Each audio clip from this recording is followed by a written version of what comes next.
Welcome back to Sports with a Z and a T on our normal programming schedule. We are going to be dropping on Wednesday instead of last week like we did. We dropped on Thursday. I am Bryce Taylor alongside Taylor Lattimore. We are presented by Gozilla Media, sponsored by Saving Face Barbershop, Mohawk Honda, Techie's Fire Water Restoration, and I don't want to forget, as Gaz put in before this episode, welcome to the Gozilla Media family, John Stone Supply Company down in Troy. Very exciting stuff there as well. So we're growing, we're getting bigger and bigger, and I'm glad that everybody is here along with us for this awesome ride. We have a lot to get to, Taylor. This is a busy week. NFL training camp just started. We have the MLB rumor mill is really hot. I mean, there's trades flying all over the place and rumors flying all over the place. So we'll get to all that. The Olympics are a hot heaping pile of trash. So we'll get to that.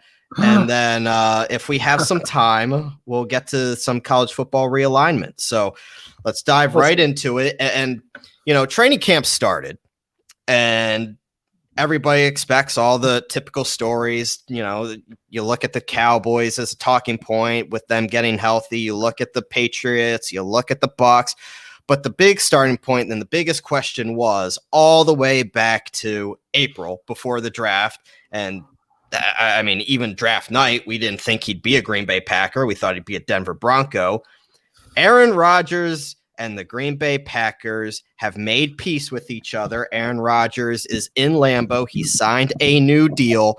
And everything about this, Taylor, just feels kind of like the NBA is now the NFL, right? Like, yeah, the NFL has become NBA 2.0. That's just what it feels like, because this was one of the first times, not the first time, but one of the most prominent instances of this, that an NFL player, that being Aaron Rodgers, coordinated the course of his career with far more control than the league has ever seen and pretty much dictated what the Green Bay Packers do. He is in charge of the Green Bay Packers. He LeBron'd the Green Bay Packers. He is the reason why they're about to bring back Randall Cobb. Devontae Adams is back. The damage is done between Rodgers and the Packers. I mean, this is kind of, if you read into this new contract, and I'll pull it up here. First of all, the 2023 year in Rodgers' contract, which is the last one on his current deal, is voided. There are no tags allowed in the future. The Packers would agree to review Rodgers' situation at the end of this year. So everything's all good in Lambeau for this year. Rodgers' contract is adjusted with no loss of income to give the Packers more cap room now. And there's mechanisms. This is the part that I find really interesting. There are mechanisms that will be put in place to address Rodgers' issues with the team. When they talk about mechanisms, and this is what I wanted to get into because this is the NBA part of things. That means Rodgers doesn't have to see the people in the front office he don't want to see. Stay out of my way. I'll stay out of your way. Let me go win my football games and let me get a last Lambeau trophy and get Lombardi trophy and get the hell out of here. That's where Rodgers is at this point, and they are loaded offensively. You know, Rodgers is going to sit there and have a hell of a year because he's going to prove that he can play elsewhere next year for another team and go out and win another Super Bowl, kind of like what Tom Brady proved that he could do with the Tampa Bay Buccaneers. This is an interesting situation. It's not one that's going to go away. For Packers president Mark Murphy, this is kind of, you know, happy now and kind of push it down the curb for next year, because the Packers all of a sudden become that NFC favorite again. In my opinion, they're one of them. And throughout this month, we will talk about, you know, our predictions and who's going to the Super Bowl and whatnot. But this is Devontae Adams' last year. This is Aaron Rodgers' last year. You have Aaron Jones that's back, and you have Robert Tonyan at tight end, a better offensive line, and a team that's out to prove that they're better than that mishap last season in the playoffs, that they're better than that, and they're looking forward to coming out with a vengeance. But this Aaron Rodgers story is not going to go away, and it has kind of that last dance feel to it. Yeah, well, I think even him and Devontae Adams both like put out on their social media picture, like, you know, Michael and Scotty, like last dance, as in they're saying that this is, hey Packers, this is it. This is our last dance. We are going to have one last year with you. And I think it really is quite remarkable because we've never truly, I don't think, to my knowledge, remember a situation quite like this. You've had running backs that have held out for deals, and that's fine because most of the teams are willing to let running backs do whatever they want. Like, sure, hold out. We'll be fine. We have another backup running back because running back as a position is so easy to fill. You don't need necessarily like the best guy in the league. You don't need Zeke to be Zeke always. Like Tony Pollard can be the guy who comes in and runs and does fine. If you have a good enough offensive line, especially, it doesn't really matter who you put behind it. If they're going to be an NFL running back, they're going to be able to run for decent yardage. You know, obviously you want the Le'Veon Bells or the Zekes if you have the full on choice, but you're not willing to pay extra money or bend to their will. But this time, Aaron Rodgers is one of the most important, literally, like he is an MVP of this league. He is a most valuable player. And for him to be able to dictate his future, you're right. It's very LeBron-esque. It's very taking back control because the NFL has always been the league that kind of holds on to its players so tightly because free agency is free agency. Yeah, but it's not true free agency because they can tag you almost at any time. And if they tag you, you have no choice. It's just like, oh, you're tagged. You're playing for us regardless of what you want. And so it's different and it's new. And I kind of like it because I like the NBA and the ability of players to move around where they want to go. I don't want a player to be stuck in a crap situation. So yeah, I like what I see from Aaron Rodgers, and he's going to show out because he always does. The guy is amazing. Like his touchdown to interception ratio is just absurd. Like 45 touchdowns, 5 interceptions. It's like he just doesn't throw interceptions, and the dude's crazy. He's going to do the same type of thing again, I would think. And yeah, they are one of the favorites in the NFC. I don't know if I'd say they are the favorite because, you know, you got other teams, the Bucks and whoever else, but yeah, it's a situation that we haven't seen a lot of, and I'm excited to see Aaron Rodgers, one of the best players in the NFL, have his choice of where he wants to go, anywhere in the league. It's gonna be a fun time. And that, like I said, this has damage done on both sides that's probably not repairable at this point from the saga. He was going to retire. Season. He was threatening to retire.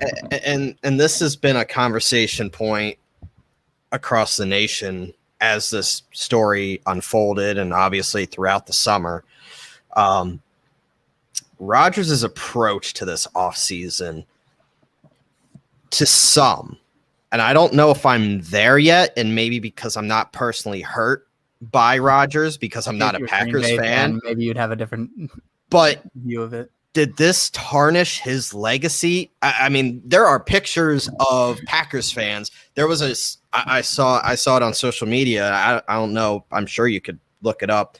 There was a yard sign in Lambeau of a Packers fans that read "Aaron, go Pack." That's it. Clearly, this is something that rubbed fans the wrong way. And from a football standpoint, his decision to skip everything in the offseason might have repercussions on the field. And I'm not saying he needed more, 7-on-7 drills to throw to Devontae Adams or hand off to Aaron Jones. I'm not talking about that. But if you remember from last offseason when there were reported rifts, and now I'm going back before 2020, there were rifts between Matt LaFleur's play calling and the offensive coordinator, who's Nathaniel Hackett. There was a lot of discussion that they weren't on the same page. They spent a lot of time in that offseason pretty much refining their entire offensive system, seeing how they could cater more to Aaron Rodgers and giving Aaron Rodgers, not that he needs more control, but more control of the offense, which is what he's good at, changing the play at the line of scrimmage, reading defenses, and just playing the mismatch. That's what Aaron Rodgers does, extend plays out of the pocket. That he's just that good. This is something that I'd like to keep an eye on because you're not having that this year.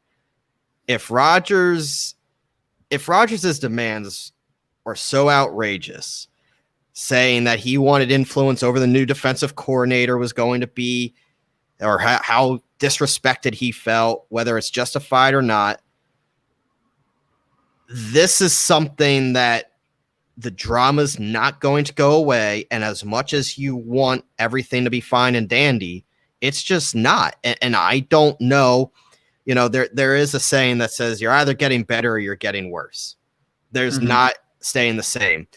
What has Rodgers done this year, except really put all the pressure on him to get better? I don't know if there's an answer to that. Yeah, no, I don't know. And it's been a kind of a weird thing where, like, as good as Aaron Rodgers is, and we all can agree he's inarguably one of the best to ever play the position of quarterback, and he's got one Super Bowl to show for it. And so you got to wonder at some point, and this even goes back to, I've thought about this a lot, obviously, as this whole Aaron Rodgers saga has been playing out. His gripe has always been, he doesn't like the front office guys. He doesn't like who they bring in. He doesn't like. It starts with general manager Brian Gutekunst. Yeah, I mean that is where it starts, along with the president and Murphy. Those are the two guys that this problem has always been with. And it's always been like, oh, in the draft you prioritize trying to get like defensive guys or other people trying to get wide receivers, but then if you really take a look at it, playing little like Green Bay devil's advocate here, he's had Randall Cobb, like Nelson, Devontae Adams, one of the best wide receivers in the league, arguably top 3, or you could argue 1, and I wouldn't really put up too much of a fight about it if that's the way you wanted to go. So he's had players, Aaron Jones in the backfield. He's had wide receivers.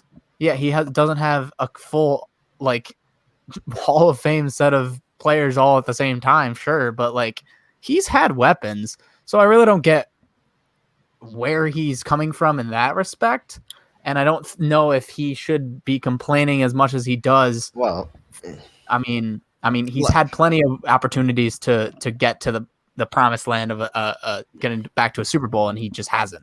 I mean, let's be clear. This isn't all on Aaron Rodgers either. I mean, there is the side of the Packers screwing up royally as well. The coaching is awful. Whether it was giving him a heads up before they traded up, in the first round, to get Jordan Love. Yes, that was smack in the without face, talking to him or offering him at least the illusion of influence. The team needed to show the appreciation and respect he felt he deserved, and he, in his mind, was not getting it. Wasn't getting a second weapon behind Devontae Adams. Wasn't drafting on the offensive line. Kept drafting all these corners and on defense, addressing defensive needs.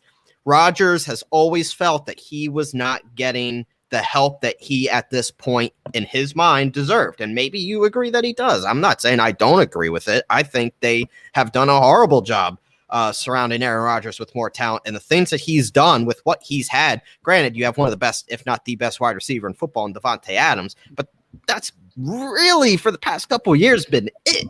I mean, the supporting cast has not been great. So this goes both ways, but let's be clear. Rodgers' silence and cryptic messages were discouraging this offseason, made a lot of people question his character, made a lot of people question his love for the game, yada, yada, yada. And, recently they did like you said, him and Davante Adams did the picture of Jordan and Pippen, kind of signaling that this is it. The Packers know that this is it, and I think that's going to either make or break this season, for better or for worse. Rodgers and Adams will be motivated, but is the rest of the team going to look up to Rodgers and Adams and say, well, you're leaving us after this year. Why the hell should I listen to you? See, I see it from both sides, I think. Whereas I can make an argument to where if I compare him to one of his contemporaries, that being Tom Brady in New England, yes, Tom Brady was always given at least a decent, or they tried to give him a decent offensive line, but they never really prioritized getting him like the best wide receiver in the league or someone they thought that could be him.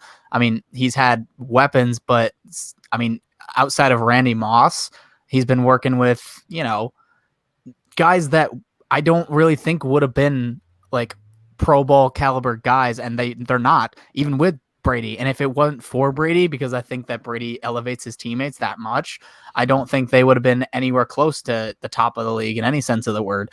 And so when I look at that, and then I compare it to what Aaron Rodgers has had, and mainly, I guess I'm just looking at like the fact that he has Aaron Jones, one of the top running backs, and Davante Adams, possibly the best wide receiver in the league. And I got to be like, well, I mean, I guess, but like the offhanded, like childish, almost childish way he goes about like letting them know through back alleys and through social media and through side things that he's unhappy.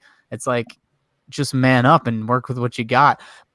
But on the other side, for me personally, I like what he's doing, setting a precedent to where people like quarterbacks especially can go where they want, because I just like to see people leave. I think my favorite part about the NBA season outside of the playoffs is free agency, because I love seeing where all the players are going to go. I love the suspense of, where's Kawhi going to go? Where's KD going to go? When LeBron is a free agent and like legitimately was, like, not the years that he like re-signed with the Cavs or whatever, or like this last season where he was like, I'm just going to re-up with the Lakers. But like the times where it was like, is he going to leave Cleveland and go to Miami? Is he going to leave Miami and go back to Cleveland or wherever? People are saying Chicago and all this other crap. That's fun to me as a fan, especially when I'm not a fan of the team he's leaving. Like, I'm like, hell yeah, let's see where Aaron Rodgers can go. I'll get him on the Colts. I don't care. Get rid of Carson Wentz. Oh, stop. Hey. I'm going to stop you right there. Don't speak ill of Carson Wentz. Carson Wentz hasn't done anything for me yet, so I would definitely trade him for Aaron Rodgers, because Aaron Rodgers is Aaron Rodgers. But the fact of the matter is, I can see it from both sides. I can see the argument where, yeah, you kind of got a lot of weapons when you actually look at it compared to other teams. You look at like Deshaun Watson, he's not got anything. In fact, they traded his best receiver, which was one of the best receivers in the league. They never did that to you, Aaron Rodgers, as much. I mean, they did trade Nelson, I think, but like that was ending towards the end of Nelson being in his prime, and he was coming off an injury. And yeah, so like, I don't think he's been treated as rawly as other quarterbacks, is all I'm saying. And for him to be crying about it as much as he does, I don't know if that's really warranted. But I'm all for quarterbacks asserting their free agency and going wherever they want, because this next offseason with him and Davante Adams, whether they stay together, which I think they'll try to, like if they can find a team that'll take both of them, I think they will, and that'll be awesome. And it could totally, those two players could totally change the landscape of the entire NFL with one move. And I love that. So you mentioned the other quarterback. You laid it right out on a tee. So Aaron Rodgers isn't the only quarterback. You don't think I did that on purpose? I definitely did. Aaron Rodgers isn't the only quarterback, obviously, on the front page of the headlines as NFL training camps begin this week. Let's go down to Houston now as the Houston Texans prepare to take the field for training camp. Today, Wednesday, they have their first day of training camp. Don't expect to see Deshaun Watson on the field. However, he did report to the facility on Sunday morning, which is a little bit of a head scratcher. Although Watson is on the team's roster, he is facing those 22 civil lawsuits with allegations of sexual assault and inappropriate behavior. Watson asked for that trade back in January. It was obviously the talking point leading up really to the Super Bowl. And then everything came out after the Super Bowl into March and before the draft, where Watson would probably had been traded by the NFL draft if none of this came out. However, it remains to be seen whether another team will trade for Watson amid the ongoing lawsuits. But let me get you guys up to speed before we dive into this. It's pretty simple that why Watson did report to training camp was he didn't want to get that $50,000 fine for each day that he doesn't report. That's under the new CBA that went into effect in 2020. So the Texans chose to cancel their mandatory minicamp in June. So this is the first time that Watson has been on the field. So it's going to be interesting, even though the Texans say they are now open to trading Watson, which is a stance coming from the Texans front office that was clear back in the wintertime that they had no intention of trading him. But honestly, as these lawsuits that were filed in March and April and Watson's legal situation played out, it became increasingly clear that the Texans were opening up to trading him. They still have a heavy asking price, which is, 3 first rounders up to 5 picks or NFL ready players. It remains to be seen if that, maybe before the season starts, Watson will have a new NFL team if Watson plays this year. Now, we did get something before this show that I will read off to you if I can find it real quick.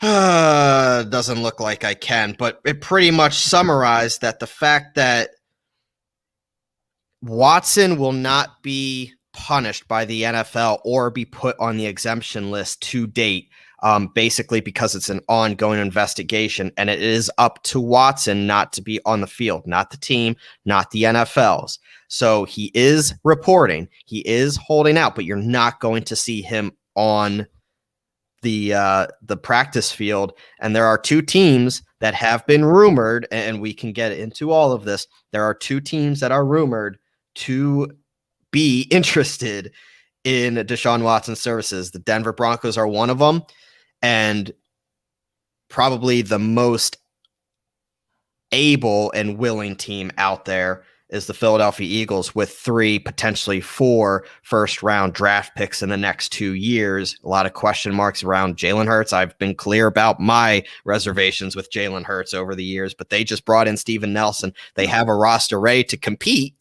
However, the quarterback position is the question mark outside of a rookie head coach. Deshaun Watson makes sense for the Eagles. It makes sense for the Broncos. However, this lawsuit, 22 counts and counting, need to be figured out before any move is made. And certainly, even if it is cleared, I don't see how the Texans can realistically view this as the deal that it would have been in January. You're not getting 3 first rounders, up to 5 picks and NFL ready players for Deshaun Watson at this point, not with all these question marks. No, I mean, I would almost be surprised if he gets traded at all, at least while these allegations are still up in the air, because let's face it, when we first started hearing about this, it was, okay, one person claimed it. And if one person claims it, it's like, okay, you take them into account. Obviously, you don't discredit anyone who's pulling up allegations, but it's just one person and it's a one-off, or you think that it could possibly be a one-off. And then they started piling up and really piling up to where we have 22, 21 allegations, separate allegations, criminally filed, not just civil suits or whatever. Like, at this point, like, police are involved and it's an ongoing investigation kind of thing, and it's questionable. Like, I don't know how it's going to turn out. No one knows how it's going to turn out. It could turn out that all of them are false and they're all just jumping on a bandwagon to try to get money. I'm not saying that that's what I believe.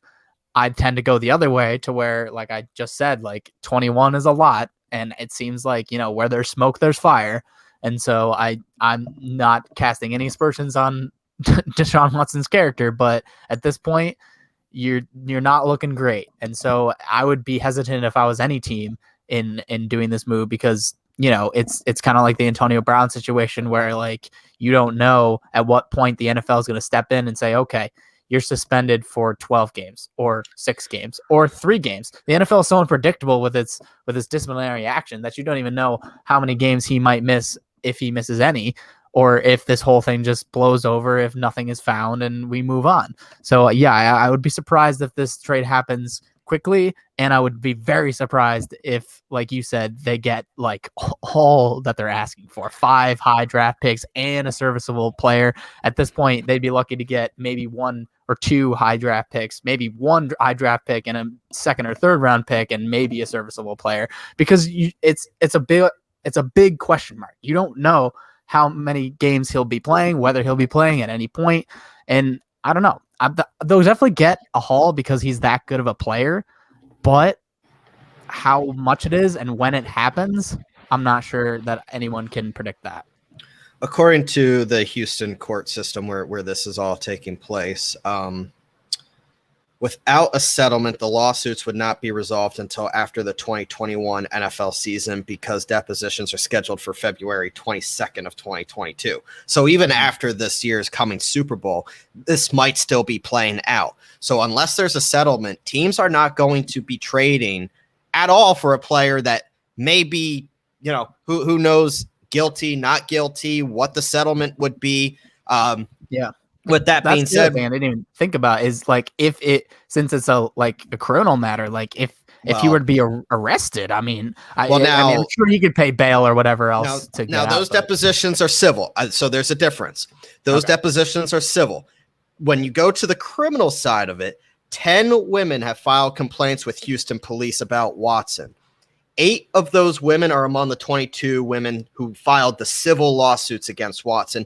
2 of the women have not filed civil lawsuits against Watson. So Houston, and the Houston police have not really commented on the investigation or the number of women who really have filed the complaints. That's all we know at this point. But that is starting to be put into motion as well. There are no criminal allegations against him. There are complaints, but everything is civil right now. So that's why the settlement process could still play out. And it might be swept under the rug and kept pretty hush-hush to the public knowledge. Now, I'm sure guys like Ian Rappaport and Adam Schefter probably could get their nose under it and reveal it to everyone.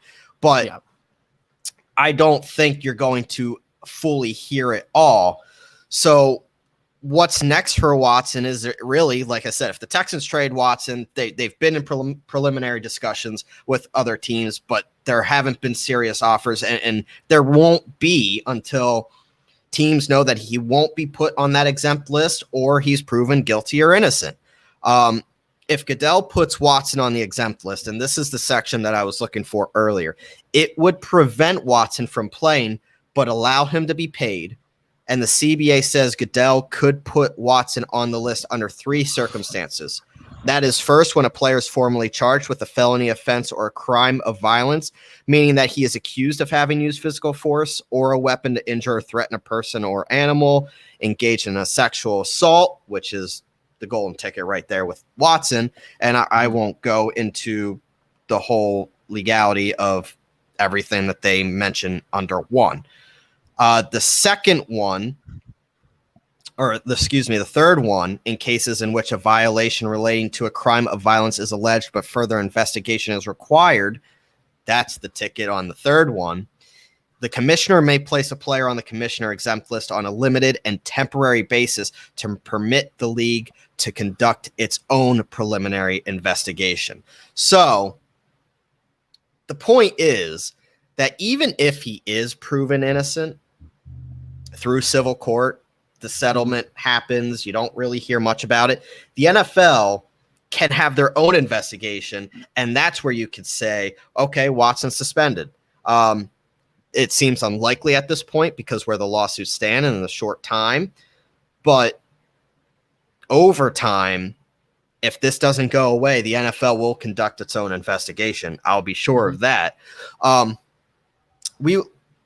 We talked about the teams that could be interested in Watson. I think the Eagles make the most sense. I think the Broncos make sense as well. Other teams that have been linked were the Miami Dolphins and the Carolina Panthers. Now the Panthers have Sam Darnold, but the Dolphins with Tua, sending Tua to Houston. When these reports came out originally, Miami was the logical fitting point for Watson. I personally thought that would be a great trade. Send Tua to Houston, bring in Watson. Miami, all of a sudden, in my eyes, is the favorite in the AFC East. but we're so far away from even knowing what Deshaun Watson's future in the NFL is going to be that I'm not sure you're going to see a trade anytime soon. Yeah, exactly. Like it's so hard to make trades for players when their whole entire future is up in the air. The only thing that I would say maybe is if a team is desperate enough. I think, see, like teams like the Eagles, especially when I think about it, you didn't see much of Jalen Hurts. So to judge him on what he's done so far, I think is unfair to him.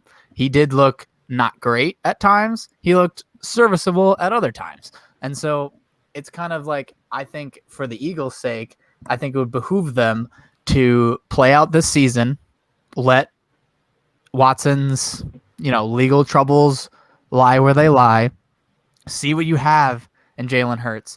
If he's average, maybe include him in the trade. If he's above average, barring on ranging on great or an above average quarterback, then maybe you keep him. If the same thing goes for the Denver Broncos. I mean, Drew Lock is Drew Lock.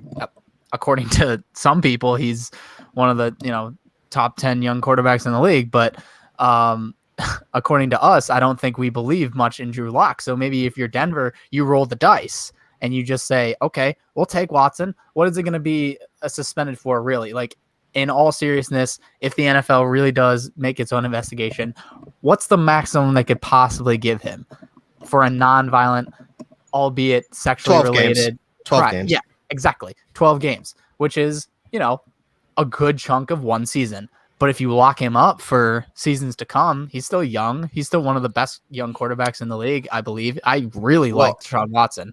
And it goes to the point more than you're getting one of the best, in my opinion, a top 5 quarterback in all of football.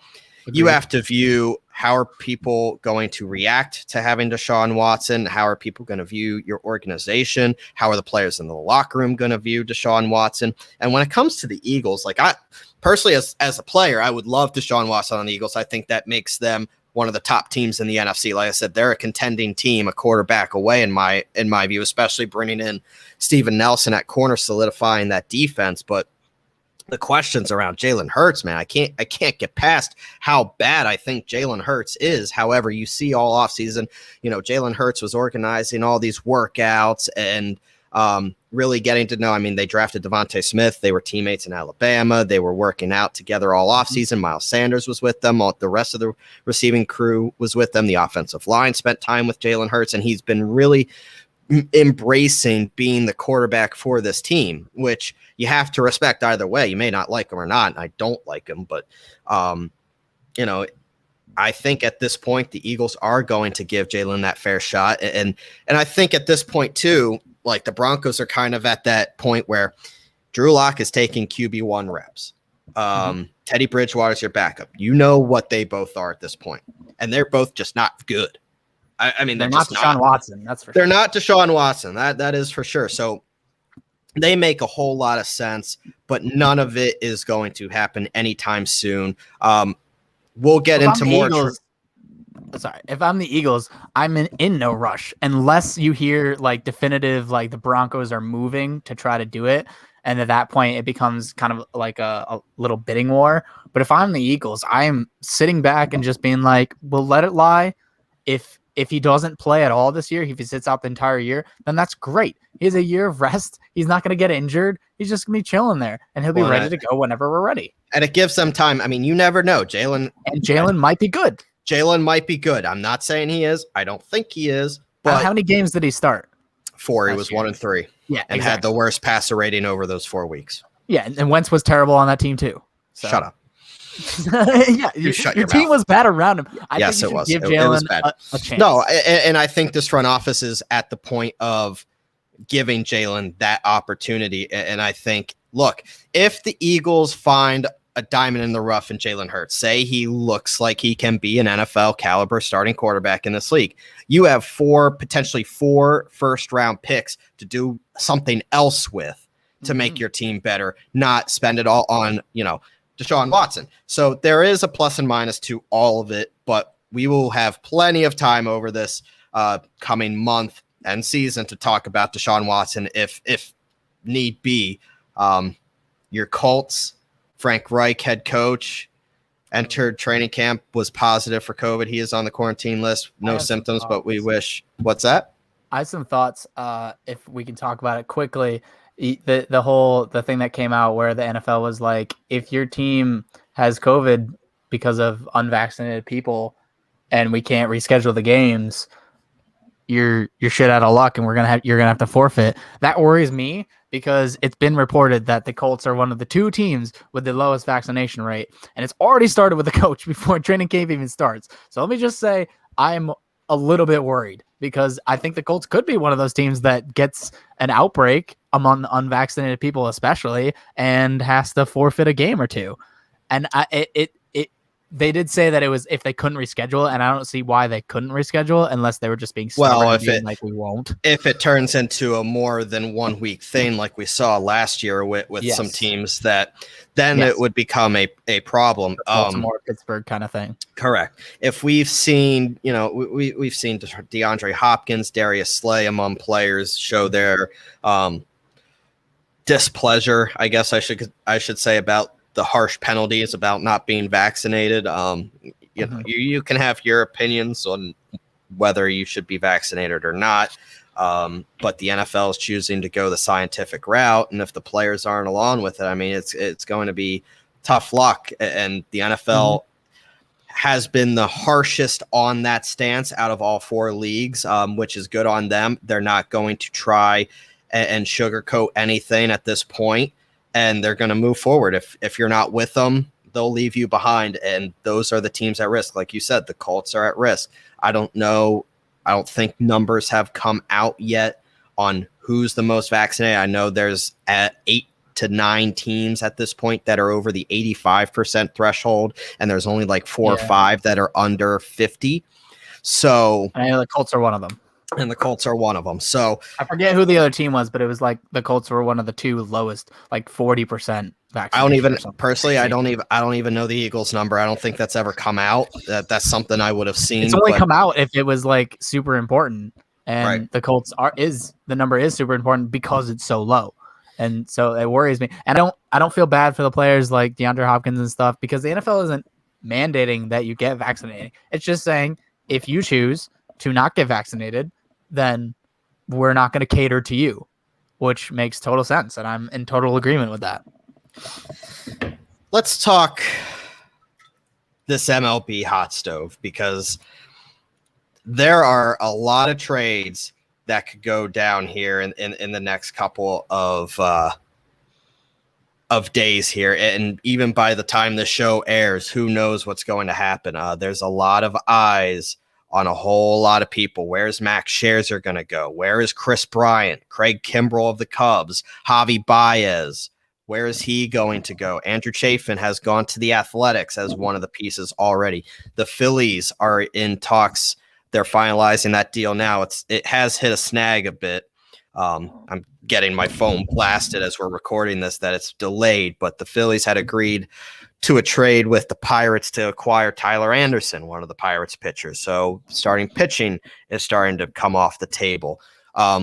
We had sent out a tweet before we recorded this show with, what do you guys want us to talk about? And we had a Mets inquiry. We had obviously the Cubs and Chris Bryant. So we will get to that. Let's start though. And we'll get to a lot of the teams that our fan base follows, but I want to start off with the New York Yankees. Rough weekend, to say the least, against the Boston Red Sox. Yeah. Especially however, they are trying. They are going to be buyers at this trade deadline. How big of buyers? We don't know. What's going to change? We don't know, but we do know something has to change. It came out yesterday on Monday that the New York Yankees have made a trade offer to the Colorado Rockies for Trevor Story. And now this is something that has been kind of linked for a couple years now, right? Trevor Story potentially a landing spot in free agency to go to the Yankees. Well, they're trying to get us head start on that.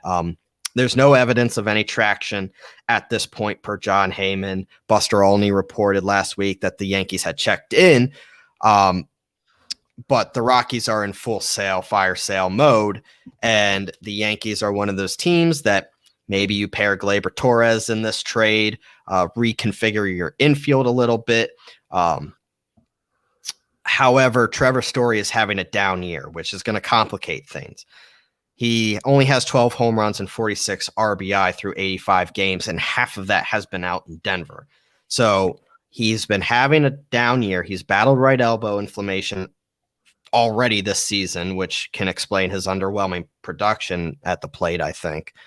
Mm-hmm. But if I'm the Yankees, you have to change something.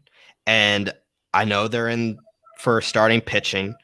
They have inquired about Max Scherzer. However, just like the Mets, and we'll get to the Mets in a minute, the belief is Max Scherzer would waive his 10-5 no trade clause if he is sent to the Yankees, because he does not have interest in going to that. He wants to go to a complete contender. The Yankees may end up being a contender, but they certainly aren't right now. They are 3.5 games out of the wild card, but you're sitting 9.5 out of first place in the AL East. This is a Yankees team that needs to figure it out, and fast. Aaron Boone's job is on the line. He has botched the bullpen royally, and as well as many lineup decisions. However, I don't put this all on Aaron Boone. Brian Cashman is to blame. This is a horribly constructed team. Getting no production out of the left side of the plate when you have that short porch out in the field. This is a Yankees team in trouble. They don't have the momentum to get anything going. Every time you think they're back in it, they do something stupid like they did over the past weekend against the Red Sox. So, Taylor, as a resident Yankees fan, what do you think this team needs to do? Well, Scherzer would be great. I mean, obviously, don't think it's going to happen. Realistically, getting Trevor Story would help, I think, but I wouldn't want to lose Gleyber Torres to do it, because I think the move would be, you get Trevor Story to play the shortstop and you move Gleyber over to second base, where I think he's at his best. So I don't know if you pair it with like a DJ LeMahieu and try to get Story that way, or just try to go just straight up give them one of your best prospects and hope that you get a Story that's more productive than he is right now. Obviously, you were talking about how his injuries are holding him back this season. But it's not even just the infield that the Yankees need help with. It's outfield help, especially with Aaron Judge being in and out of the lineup, whether for injuries or for COVID, which he just came back from COVID, just as a side note that just popped up on my screen, cleared the COVID list. But I don't know. The Yankees need a lot of help. They need, not only do they need, batting help and some left-handed batters, which would help a lot, but they need starting pitching is something they could use too. So I don't know if there's a one-stop shop, one thing that the Yankees could do at the trade deadline to push them forward, but I also don't know how much they want to leverage their future for a season right now that just seems lost, because like you said, it does seem like they win a couple games and they get on a roll and you're like, okay, are they going to make a push? Like, the time is running out for them to make a push. And if they're not going to make it now, then when? And every time they start, they seemingly face the Red Sox and it just all falls apart again, or some other team. And you're left with your head scratching. So like, I don't know if there's one thing they can do, whether they want to be ultimate buyers and make a couple moves, like big moves, like trading for Trevor Story and then trying to get some more help in the outfield or pitching wise. So I don't know if there's one thing that they can do. And I don't know if this season is the season to go all in on, is what I'm saying. Like if you were say in second place and only a couple games out of like the division lead, not a couple games out of the wild card, then maybe I say you sell the farm and like almost literally sell the farm and try to make that big push. But right now, as a Yankees fan, I want Boone probably out. I would love Cashman out. Like I want a complete reset of this team and a retooling. And I don't think this is the year to sell everything and try to go for it when you're not even that close. Like you're a couple bad series away from being totally out of the playoffs, much less a couple good series away from like making a big splash in the playoffs. So let's stick to the New York teams for a second. We'll see what the Yankees do. We'll report it, keep everything locked into our sports page, because if something happens, we will report it as soon as we can. The Mets, and obviously there's been rumblings about Chris Bryant being interested, maybe JD Davis going back. The Cubs are definitely at the point of fire sailing. You don't have Francisco Lindor now till at least mid to late August from what we're hearing. So the Mets also being down pitching. You brought in Rich Hill already. They are interested in Max Scherzer as well. And this Max Scherzer thing, he's not scheduled to pitch on Thursday as of now. They're kind of holding him back, and that is really showing signs of he will be traded. And that would be the storyline trade if that does happen. The Mets have been reported as one of those teams that are interested in him. However, it has been reported that around the league, there is about, quote, absolutely zero chance the Nationals trade their 3-time Cy Young winner to the division rival New York Mets, and which makes sense. However, it is also reported that Scherzer would probably waive his 10-5 again if he goes to the Mets, because he wants to go preferably to the West Coast to a contending team. With that being said, the Dodgers, the Padres, and watch out for the Padres because they're making moves and they aren't done, and the Giants are the 3 teams that are supposed to be the favorites for Max Scherzer's services.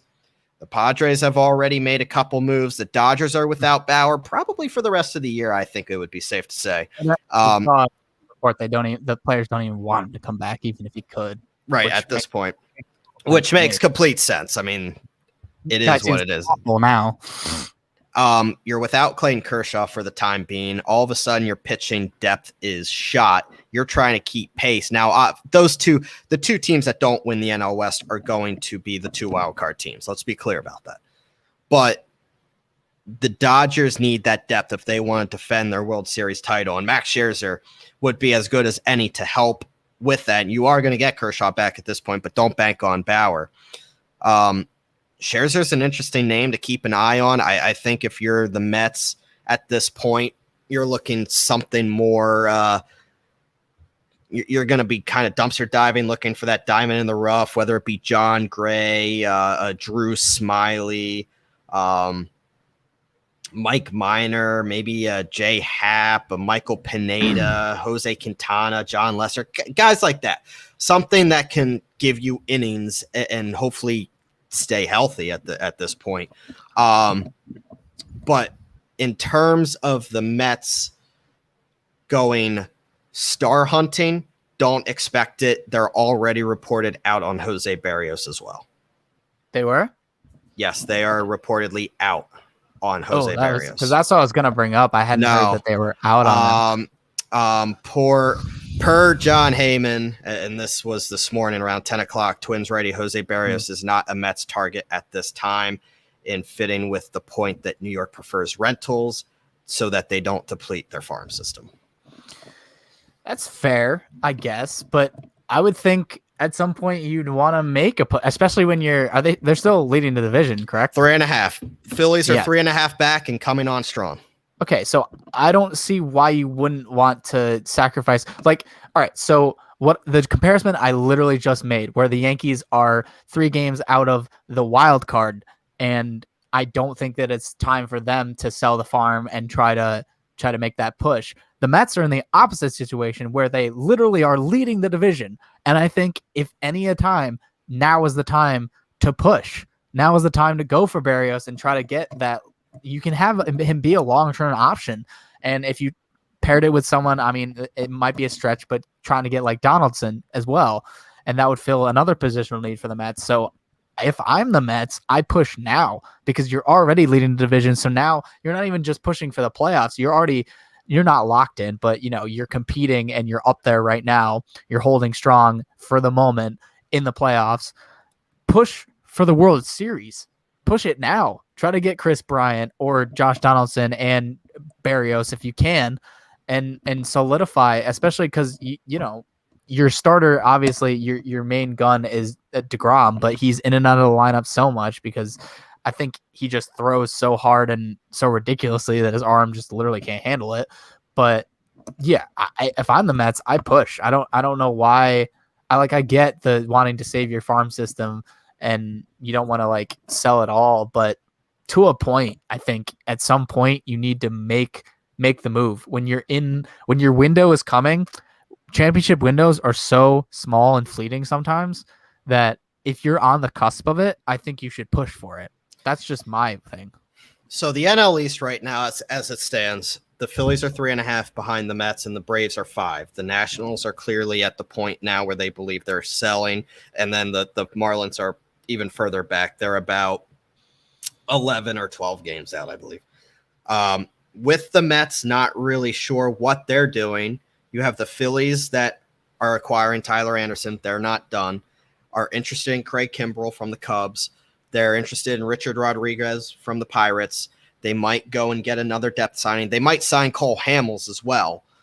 And then you have the Braves, who haven't made any moves yet. They haven't made any indication that they're sellers, being 5 games out.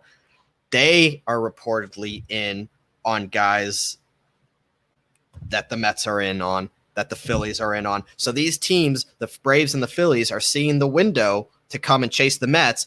You would think with the new ownership group that the Mets have, not trying to repeat past mistakes, that the Mets would go out and get this thing. So far, they haven't. I would believe maybe even by the time the show airs that we might be wrong on this. Now, keep in mind that Chris Bryant's name is out there. Kyle Gibson's name is out there.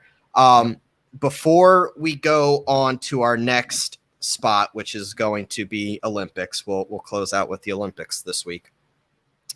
I want to talk about Chris Bryant because that's the name everybody keeps bringing up. The Rays are a team to watch, and we talked about this with your Yankees, right? If you're the Yankees and you are trying to fight for that wild card, guess what? The Rays are a team that are right there with you fighting for a wild card spot, because I don't think you're chasing down the Red Sox at this point for the division title. I think the Red Sox are going to find their way.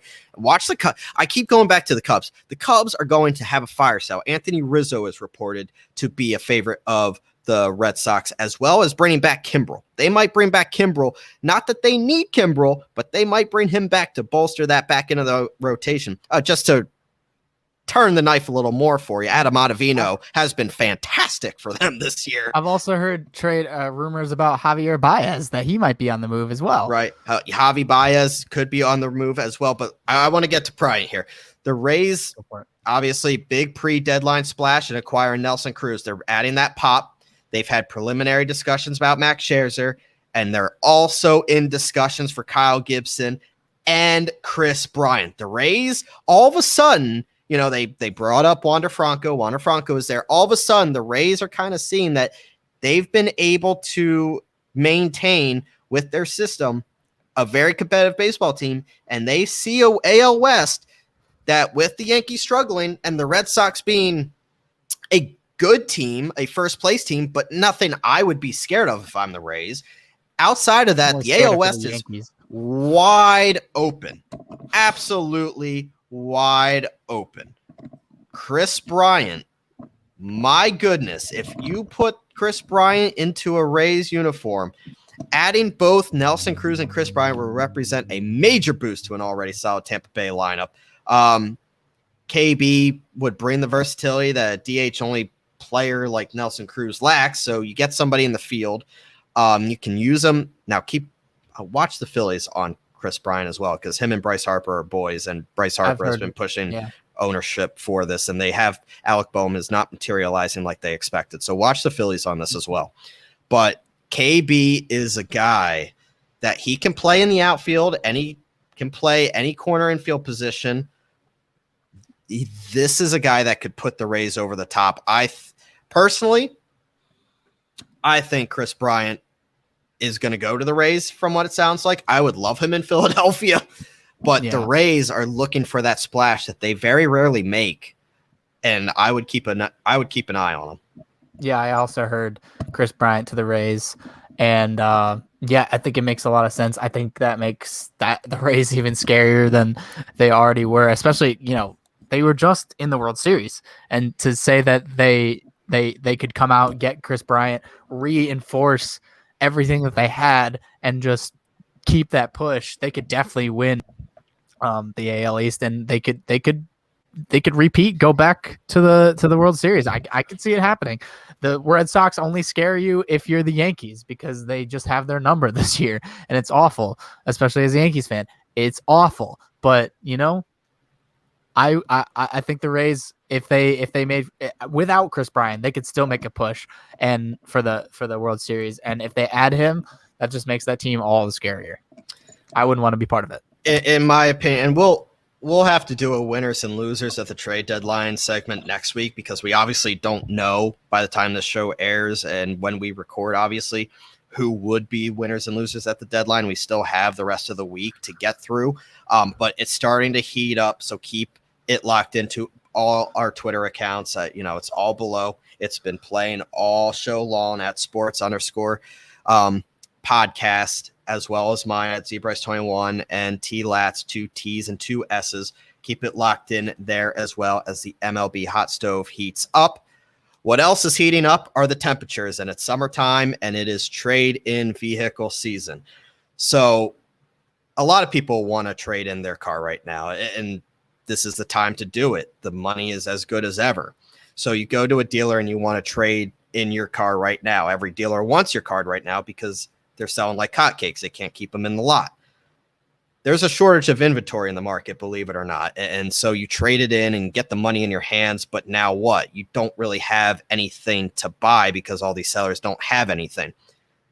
Do this. Go to Mohawk Honda, because not only do they give you that top dollar for your trade-in that I just mentioned, they also have acres and acres of inventory for you to choose from. So you don't have to worry about not having a selection. They have the largest inventory of vehicles in the entire capital region in upstate New York. And that means you can choose the one that's right for you. So sure, some other dealers talk about their values and what they can do for you, but at Mohawk Honda, they'd rather show you theirs. And that would be in the value in the selection, and more importantly, the value at how you're treated in Mohawk Honda. I say time and time again on this show how well I am treated there. If I have something minor that needs to be done to the car, or something major, they always take care of you. So don't feel pressured into going and buying something from another dealer because that's the best they can do and you settle and you're not totally happy with it. Go to Mohawk Honda, because there you'll get that vehicle you deserve. Their vast selection of certified pre-owned vehicles is guaranteed to fit your needs, your lifestyle, and not the other dealer's quote-unquote values. So this summer, selection is king, and no one has more to choose from than Mohawk Honda, where they always go out of their way to please you. Taylor, I said I wanted to close this show on the Olympics, and it's been an eventful week. It hasn't been a great week. I told everyone, I warned you all, and Taylor said, oh, we're okay because we won our last 2 exhibition games. Team USA laid a clunker against France to open up the Olympics. Not only did they get gut punched by France, led by Evan Fournier and Rudy Gobert, watch out, All-Stars. They lost 83-76 to open the Tokyo Olympics this past Sunday, and it snapped a 25-game Olympic winning streak that dated back to 2004 when they lost to Argentina. This is a team, the final 3. So the Americans managed to get 5 shots off in one of their final possessions. Missed all of them.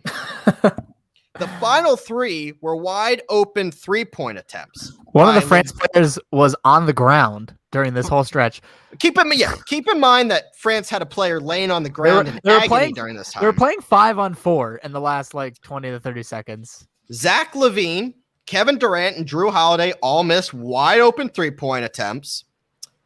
Oh, and by the way, those three had more fouls than points in this matchup, which is just fantastic. I mean, just really good basketball, guys. This is embarrassing. The French won bronze at the World Cup, but their talent does not compare to that of the Americans, and it does not explain how a U.S. team built for scoring, built for shooting, went an unexplainable 4.5 minutes down the stretch without a basket. They were up 74-71 and lost 83-76. You are the United States of freaking America with the best player in the world, and you let Vincent Poirier, Rudy Gobert, and Fournier and all these other yays and all these other French dweebs go out there and beat you on a basketball court? I don't know. Unacceptable. After France went to the double big man lineup after falling behind by 10 early in the third quarter, the U.S. scored just 29 points in the last 18 minutes. Draymond, where you at? Bam, where you at? KD, you're the best player in the world, supposedly. Where you at? Dame, where you at? This team is embarrassing. Absolutely embarrassing. I told you all that there is something to be worried about, and my God, there's more to be worried about than I thought. Hey, they had to go up against the Stifle Tower in Rudy Gobert. And if anyone doesn't know the FIBA rules, there is no 3-second violation. So, I mean, Gobert can just plant himself in the paint and just be the Stifle Tower protecting the rim for as long as he pleases. That being said, still, it's embarrassing. And the stat of the day, I think, for this Team USA team, I'm going to bring it back to Luka. You know how I love Luka. Luka. Oh, I saw the stat. Yeah. In his debut, scored 48 points. Bryce, do you know how many points all of the Team USA starters scored combined? Do you know? Was it like 43 or 42? 43. Yeah. 43. Yeah. Luka by himself outscored the starters. Entire starting lineup combined. Not individually, not as in he scored more than each one of them individually. Combined. He scored more than all of them. Combined. That is insane. That is an insane stat. That should never happen. What are you doing? Like, I don't know who to blame. I don't know if it's the players. Oh, I know who to blame. Play, or I know who to blame. It's somebody who got out-coached by Vincent Collier. It's Greg Popovich. I mean, come on, Coach K would never. Coach K would never. He would never.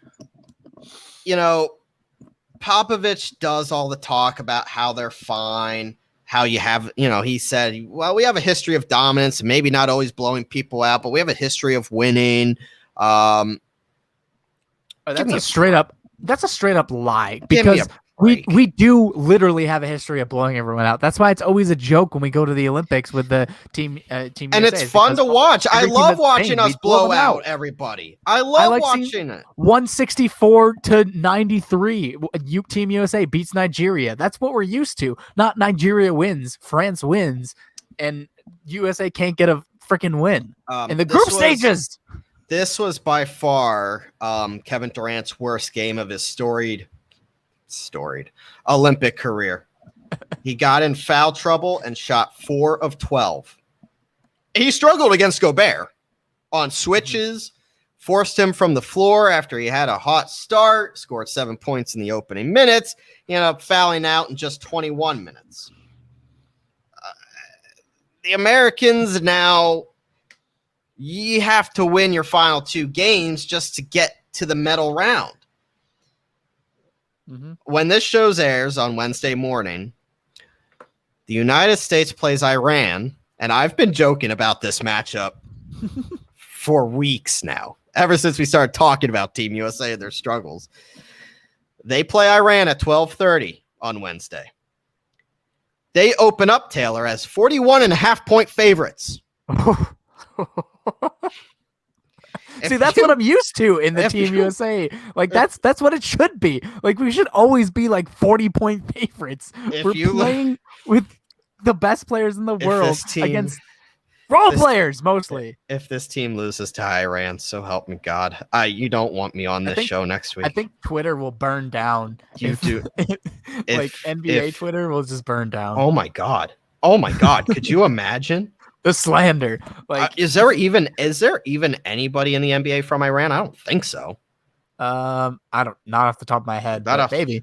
So after Iran, if it matters, they play the Czech Republic. No one who's a star is from Iran. I mean, I'm reading these two matchups, Iran and the Czech Republic, and I laugh. But how can I laugh? You just lost to France. So well, at least France has Rudy Gobert and Evan Fournier. Like Evan Fournier is a serviceable like rotation player, but he's not Kevin supposed Durant, to be the guy Draymond Green, Bam Adebayo, Dame Lillard. The list goes on and on, Taylor. They're Tatum. Yeah, you're an NBA All-Star team. Middleton literally just won a championship. I mean, Drew Holiday actually was probably the best player on the team for Team USA. So credit to Drew Holiday. He scored 18, which is he's supposed to do off the bench. Enough. He's supposed to do that. It's supposed to be the starters. I'm just being grumpy at this point, but yeah. Other. Let's move on to other Olympics. Gaz wants to talk about the diving that sucked because that was absolutely hilarious. Did you see that? Yeah. That was hilarious. No. Poor guy. If you guys haven't seen this on social media, please Google it. I mean, maybe once I become an expert at our streaming system, I can play the videos on our stream. I might have to talk to Gaz about that. But search up this video. It was it a Chinese diver? I'm not really sure on who it was. But it went viral. You're an Olympian. He might have been Korean or something. You're an Olympian. And your first dive right off the Olympics. I think this was one of the first events, too, because everybody's like, the Olympics are off to a great start. Just absolute face plant. And then didn't he smack do a back plant on his second try? Yeah, he did like basically just like a gainer and a belly flop the first time. I mean, okay. I haven't trained, and if I got up there, I'm not saying I could do much better, but I'm not trying at the Olympics to do it. And like maybe you got to know your limitations because you just did that in front of the entire world. And maybe he got his score was 0. His score was 0 across the board. 0. I do the Bart Simpson. At least you tried, Kate. Yeah. And like, yeah, there's that. It's like, well, I mean, you went out there and tried. You put yourself on the line there, and you flopped. Literally. I just watched it again. You just you pull up the audio, you just hear us.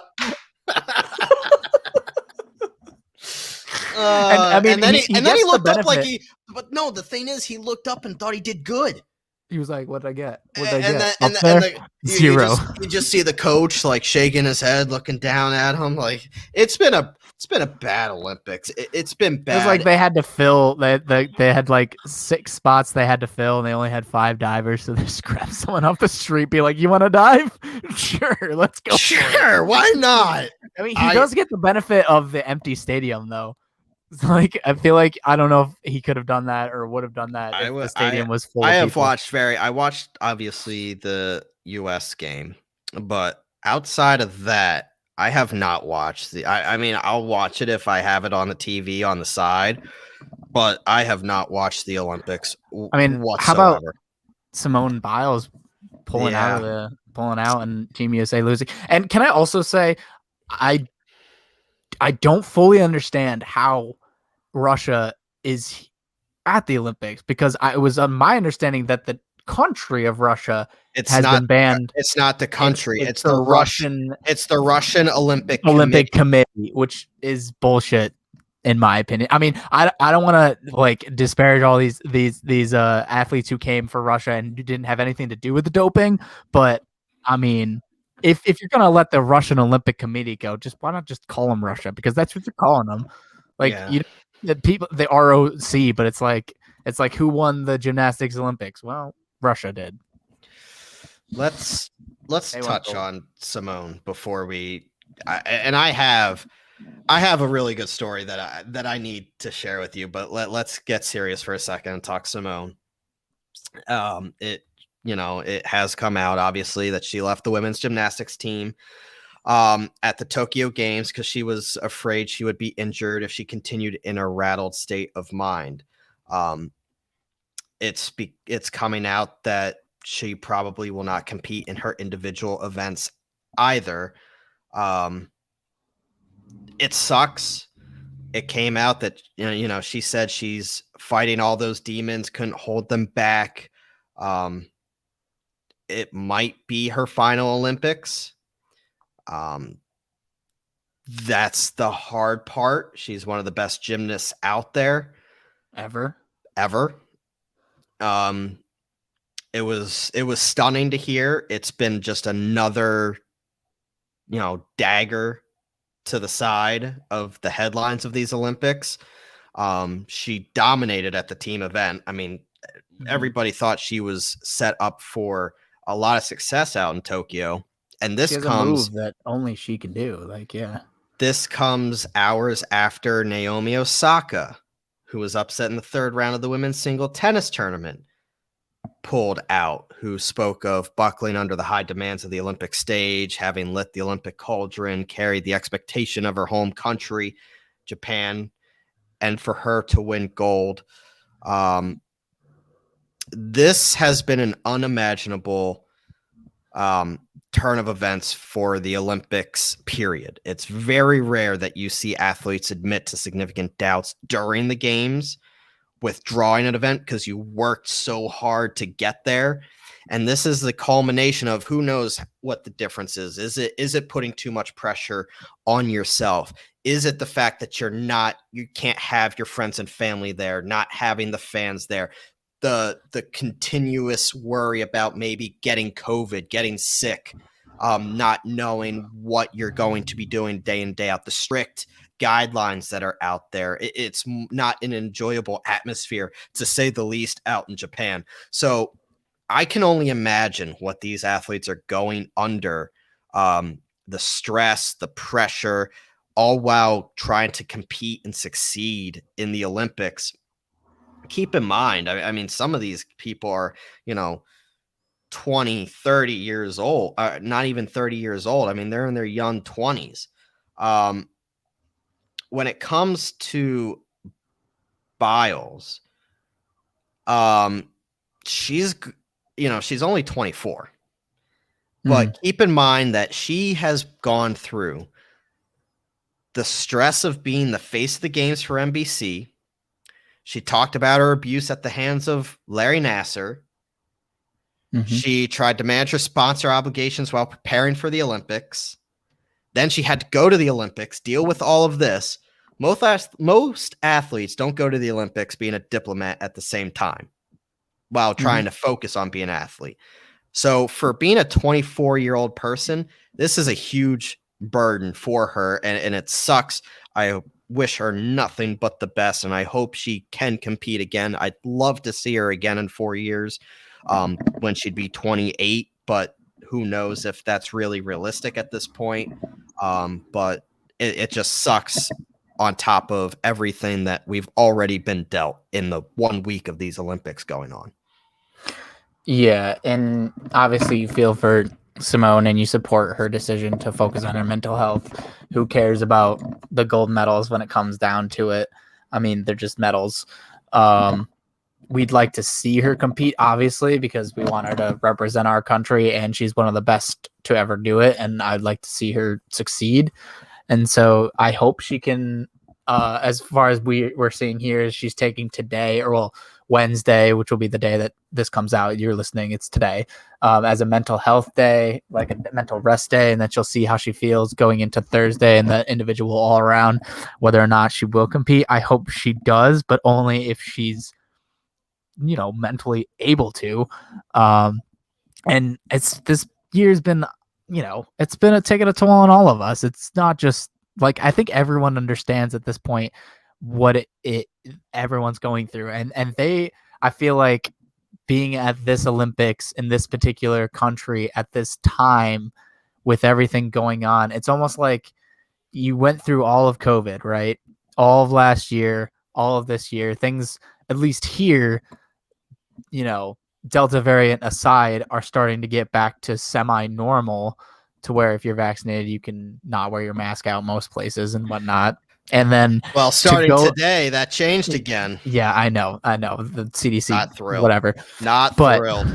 They haven't made it everywhere all the time. If you're vaccinated, just at this point, it's just like if you're in like trouble areas where it spreads, and if you're in schools, you're supposed to wear masks. But going from almost semi-normal and competing and whatever, training under that circumstances, and then to go to this Olympics, and then I feel like it's almost like a blast from the past now. Going to this Olympics, you feel like you're back right in, right in the thick of it last year, where you don't have the crowd, you're not allowed to really socialize with other athletes, you're discouraged from doing so because they don't want any COVID to spread between the athletes in this bubble, in air quotes bubble that they've created, because it's nowhere near the bubble like that the NBA had. But so I can imagine that takes a lot of a toll on you.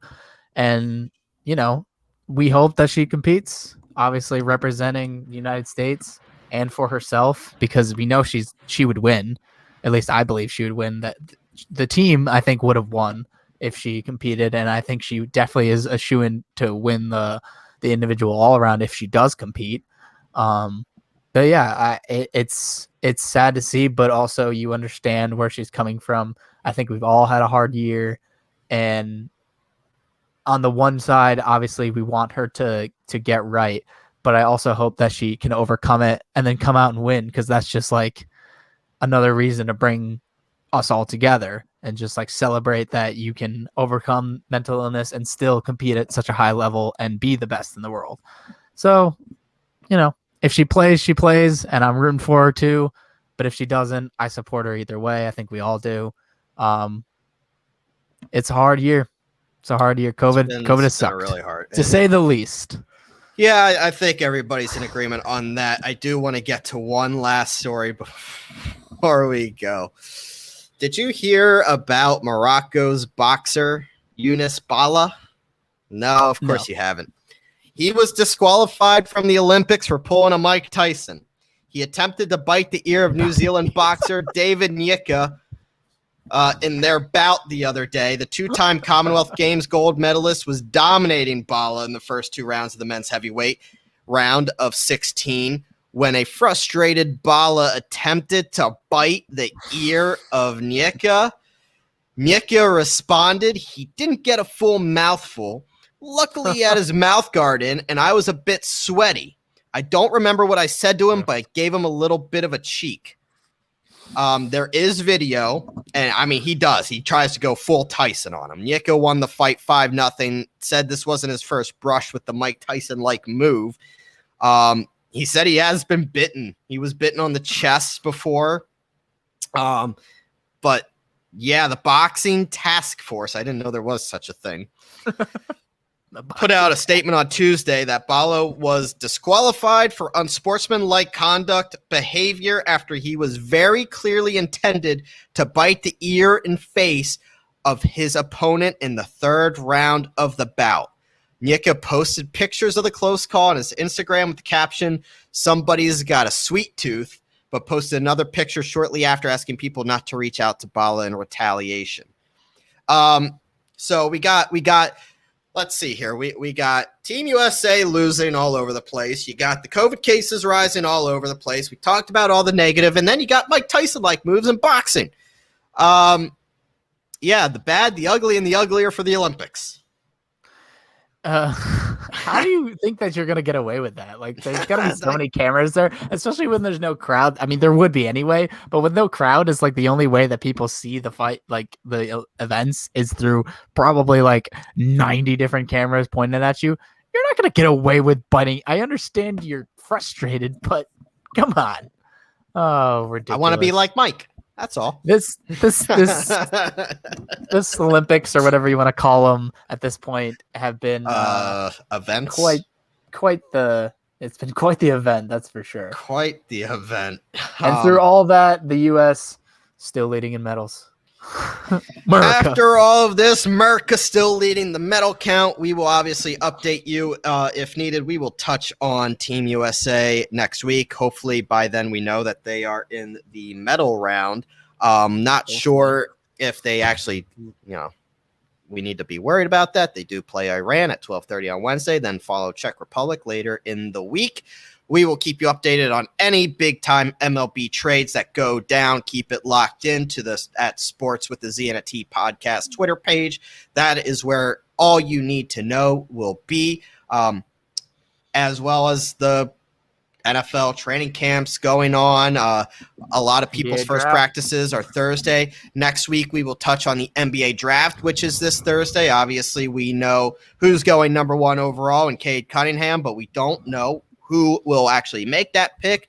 Pistons have been reported of shopping that. A lot of teams reported on shopping, and a lot of talk about a lot of player movement leading up to the draft. So we will keep you locked in on that as well. It is all of a sudden a very busy time of year. We will try our best to give our listeners everything that they want. We appreciate the subscription. We appreciate the follows. We appreciate the likes. And we also appreciate our other sponsor at Saving Face Barbershop. Go check our boy out up in Saratoga Springs. Jeremiah is located off exit 13 and in Saratoga, or 13S, depending on which way you're going. You can use both. You can find multiple ways to get there, especially during track season. Saratoga is booming. And give our guy a visit.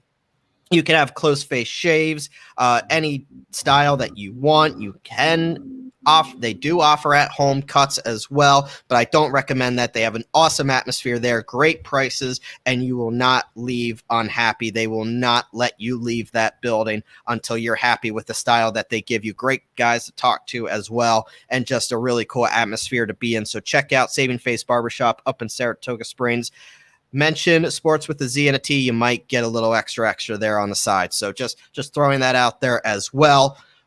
Outside of that, thank you once again for sticking with us for this full hour and a half. I get it. It was a long episode, but there's that much going on, and we didn't want to really cut anything out. But for Taylor, I am Bryce Linsky. We are Sports with a Z and a T. We will catch you next week. Keep it locked into our social media, and be on the lookout for those big trades. We'll catch you next week. See ya.